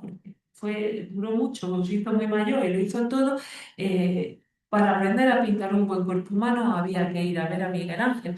De hecho, a Velázquez, ustedes saben que le acusaban de que era muy bueno pintando rostros, pero muy malo pintando cuerpos, tal vez por su formación con Palomino y en ese contexto del tardomanierismo andaluz. Y es cuando va a Roma en su primer viaje y ve a Miguel Ángel que comienza a pintar excelentemente cuerpos como en la fragua del Vulcano.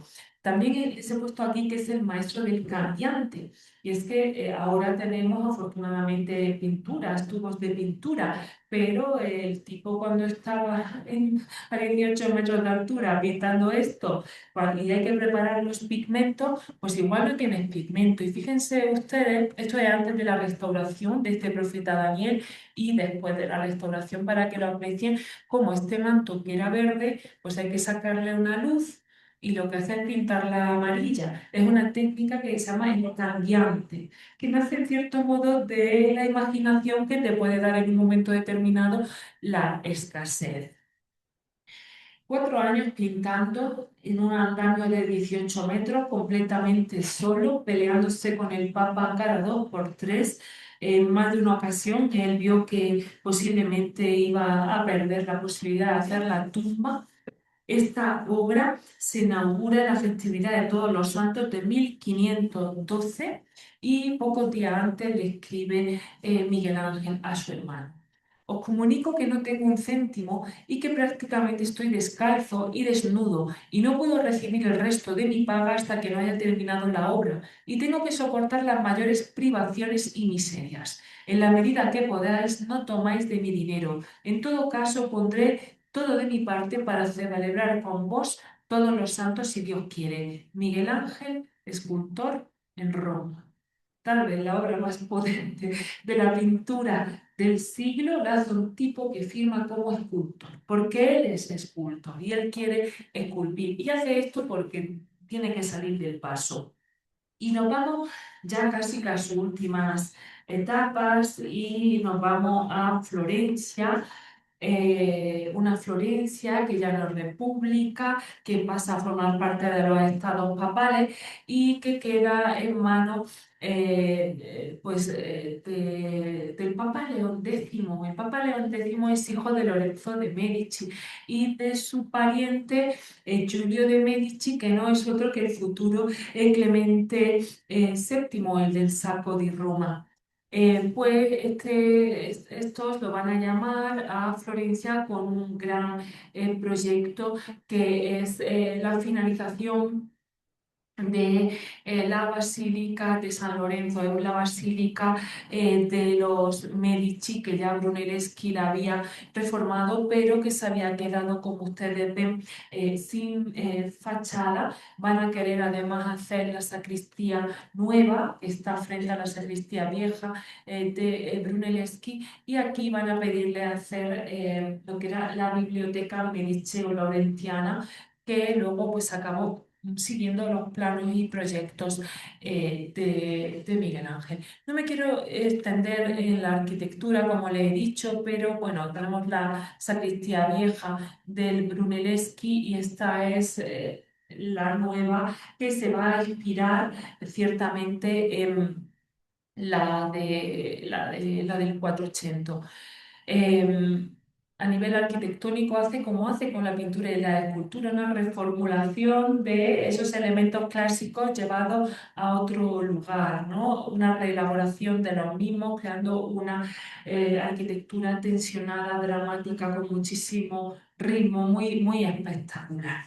Pero a donde yo quiero ir realmente es a las tumbas. Quiero irme a las tumbas que va a realizar aquí. En esta arquitectura, en esta sacristía nueva, se le va a encargar la ejecución de las tumbas de cuatro Medicis, de Lorenzo II de Medici, duque de Urbino, que es nieto de Lorenzo el Magnífico. Este chico eh, muere bastante pronto, como pueden ustedes ver. También de Giuliano, duque de Nemours, que es hijo de Lorenzo el Magnífico.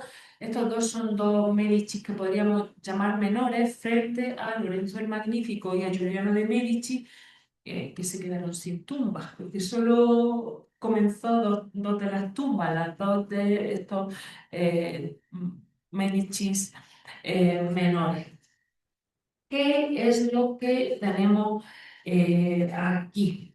Pues miren, aquí lo que tenemos es un ciclo, a ver dónde. Bueno, la verdad es que como nunca miro los papeles, ya los tengo todos desperdigados, yo sigo. Lo que tenemos aquí es un ciclo vinculado al concepto neoplatónico del tiempo que conecta la vida con la muerte. La vida es un suspiro, es un ir y venir, que acaba definitivamente con la vida de verdad que sucede con la muerte. Entonces nos vamos a la tumba de...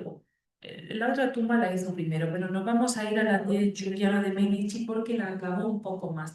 Le diré que cuando este hombre sale de Florencia, porque al final termina traicionando a estos dos también, ¿no? Y vuelve a Roma y decide definitivamente quedarse en Roma. Pues esto se queda a medias y de hecho se queda allí por el suelo y va a ser Vasari quien monta las tumbas y se quedan inacabadas. Bien, aquí tenemos la tumba de Giuliano. Va a prefigurar, las tumbas se van a hacer del siguiente modo. Aquí tenemos un sarcófago con estas volutas, dos figuras alegóricas y en el muro de la pared, en una hornacina, arriba va a situar pues, una figura altamente idealizada del difunto. En este caso es Giuliano de Medici, que se prefigura como un emperador romano, los dos lo hacen, ¿no? Pero con su coraza, el cuerpo altamente idealizado, porque ya Giuliano es un alma que está con Dios, ya no es una un mortal, eso voy a decir.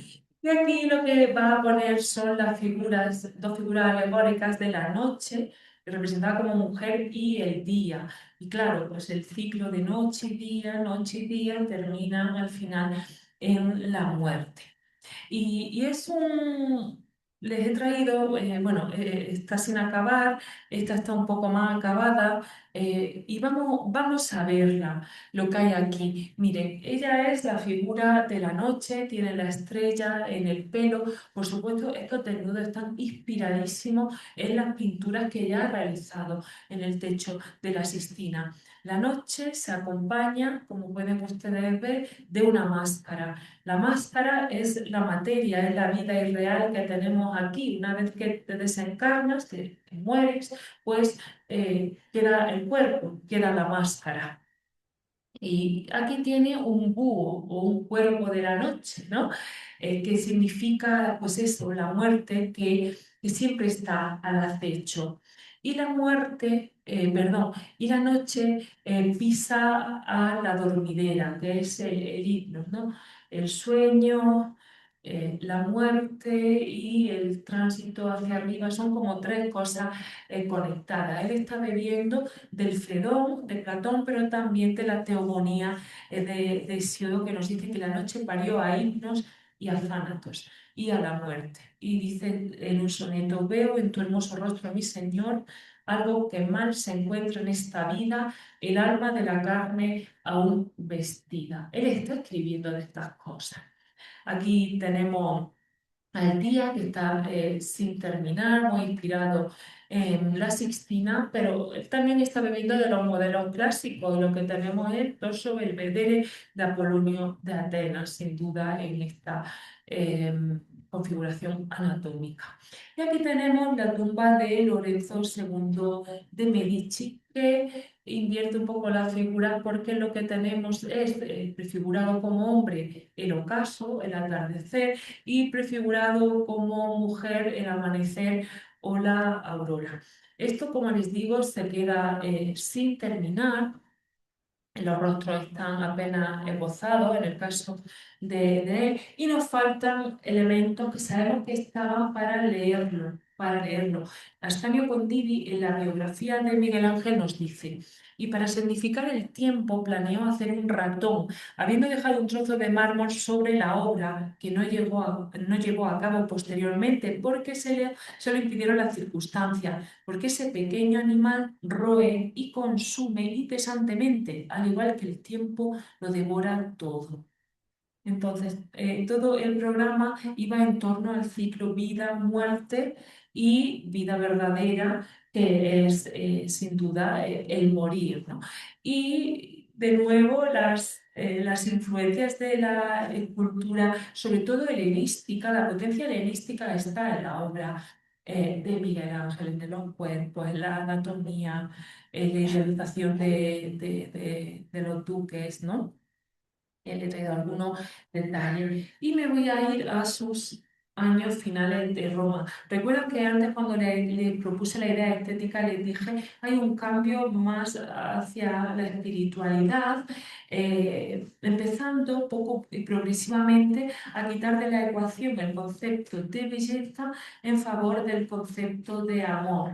En su vejez comienza a entender que la belleza pues también pasa, ¿verdad?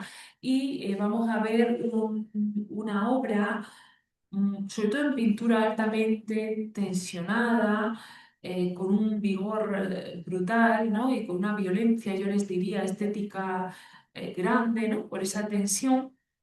Y a partir de los 40, él va a trabajar fundamentalmente temas religiosos, va a trabajar temas religiosos. En ese sentido, a nivel pictórico, y ya voy cerrando mi comunicación, mi charla, que se me está haciendo muy larga, les he traído el famoso juicio final. Ya teníamos el Nuevo y el Antiguo Testamento, la genealogía de Cristo, la Génesis, las pinturas de papas, y ahí en el testero había historias de la Virgen hecha por Perugino, que tristemente no conservamos, pero en el que se pintó este magnífico juicio final. Va a ser un encargo del nuevo Papa, de Pablo III, que va a querer, pues, en cierto modo, culminar la capilla. Y se va a elegir el tema del Apocalipsis de San Juan, ¿no?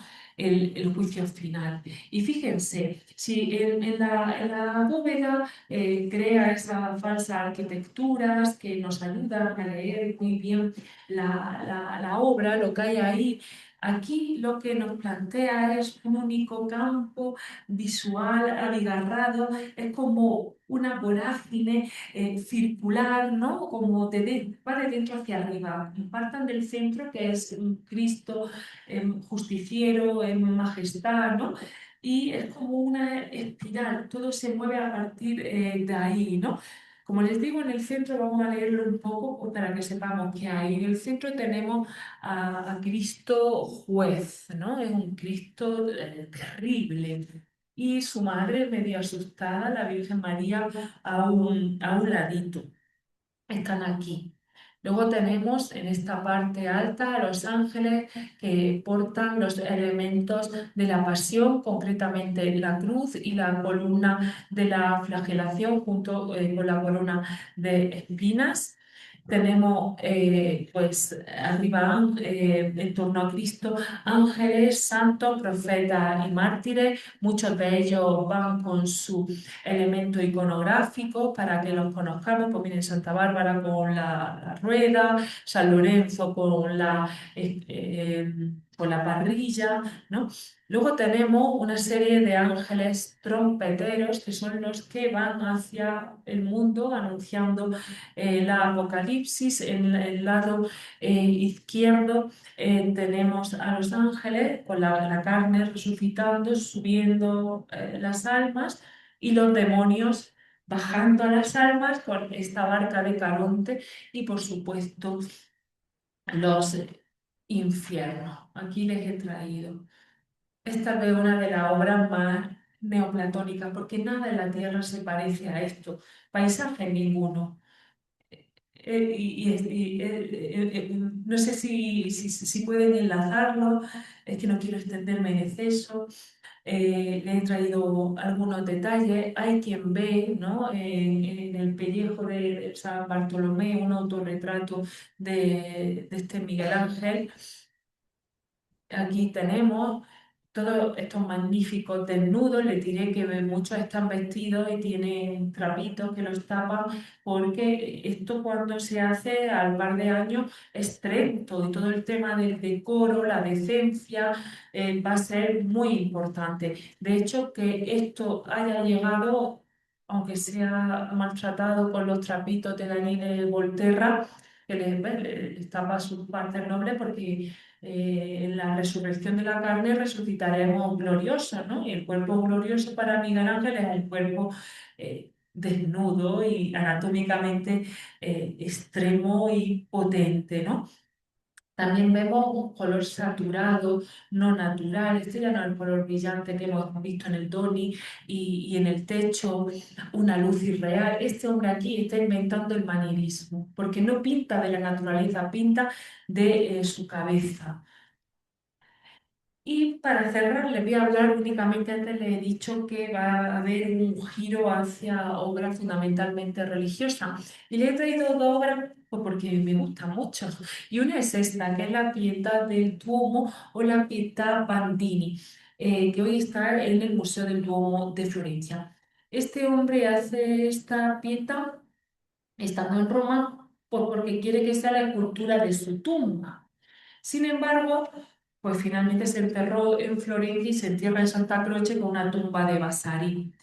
Eh, La evolución de la pieta en Miguel Ángel es muy bonita, es muy preciosa. Y aquí le he traído otra pieta, una pieta que tiene poco que ver ya con la que hemos visto, que introduce la línea serpentinata, que es esta línea en S, fíjense, en el cuerpo de Cristo, que luego uno de los rasgos de, del manierismo está hecha en un solo bloque de mármol. Meter cuatro figuras completas en un bloque de mármol es muy difícil. Con la mala suerte que tuvo este hombre de que el mármol era malo. El mármol era malo, era mármol que le habían proporcionado en, en Florencia, el Papa había comprado una cartera para no sacar mármol de Carrara, para que trabajara en San Lorenzo. Él se llevó un trocico de mármol y el mármol era malo. Y de hecho esta escultura está sin acabar. Y nos dice Vasari en lo siguiente: puede que porque la piedra era dura y llena de esmeri y el cincel sacaba chispas de ella, o quizá porque su autocrítica era tan severa que nunca estaba contento con nada de lo que hacía. Tiberio Calcagni le preguntó por qué había roto la piedad y perdió todo su maravilloso esfuerzo.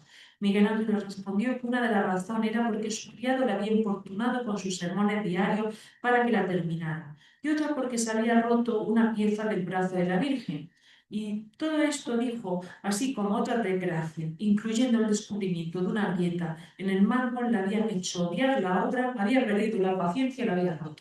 Nos dice la tradición que el hombre cogió el martillo y se le iba a martillazo con la pietà. Luego vamos a saber que se la vende por poco dinero al tal Pandini. La obra va a sufrir una restauración y esta María Magdalena que hay aquí tan feilla, porque no pega ni pincha ni corta, no es de Miguel Ángel, ¿de acuerdo? Les diré que esto era la tumba de Miguel Ángel y Miguel Ángel se autorretrata y se autorretrata sosteniendo a Cristo. Él está sosteniendo a Cristo. Es un hombre en sus últimos días, ¿no? Y que crea una escultura de cuerpos fundidos en forma piramidal, ¿no? Con un Cristo que es sostenido, que se deja caer y que nos muestra pues esa espiritualidad de los últimos días. Es una obra absolutamente maravillosa que adelanta las consecuciones de 50, 60 y 100 años después. Les diré que esta pieza se ha restaurado hace muy poco y la restauración nos revela que posiblemente la historia de los martillazos que nos deja basar y demás no es así. Lo que sí que sabemos es que el mármol era malo y tenía vetas de arena y este hombre pues, va a dejar la escultura. Y para acabar quería mostrarle, ¿no?, esta Pietà Rondanini del Castillo Sforzesco, en la que va a estar trabajando hasta 3 días antes de morir. Va a estar dándole martillazos con casi 90 años a la piedra, ¿no? Es un bloque en el que él había comenzado a trabajar previamente. Son de escultura en una, porque hay un primer proyecto que no se termina y comienza un segundo proyecto. De hecho, fíjense que aquí hay una segunda cara de la Virgen. Posiblemente era lo que luego pensó que quería hacer. No lo sabemos. Y hay partes desconectadas. Aquí, aunque está sin acabar, sí que podemos aseverar ciertas cosas. Aquí hay una renuncia decidida por la belleza y la perfección formal. ¿Recuerdan el concepto de belleza, amor, Dios? Ya la belleza no cuenta, cuenta el amor. ¿Y qué es lo que está mostrando aquí? Pues está mostrando a una madre que sujeta a un hijo. No sabemos si el hijo sujeta a la madre, pero es una relación de amor, es una relación íntima, es una expresión de sentimiento puro de estas dos figuras, ¿no?, que además de ser una madre, que ya no podemos llamarla corredentora, ¿no?, con el hijo, de una madre trono, de aquella madre trono que hizo en el primer momento, esta no es ya una madre trono. Además de esto, él esculpe ideas y va a pasar de esas anatomías hipertróficas a algo que luego va a ser muy típico en el manierismo, que son las figuras frágiles, alargadas, delgadas, ¿no? Son dos figuras que se unen en fusión, ¿no? Am, y que, como les digo, llevan el concepto del amor a la conexión con lo divino, saltándose la belleza. Y yo creo que esta obra, y con esto acabo, es sin duda, pues tal vez, y después de todo lo que hemos visto, yo lo leo así, tal vez el testamento vital de un grandísimo escultor y la evolución de una idea divina que brotaba de la mente de él a lo largo del tiempo. Pues esto era un poco lo que yo quería decirles. Perdonen si me he extendido muchísimo y ya está. Pues muchísimas gracias por todo.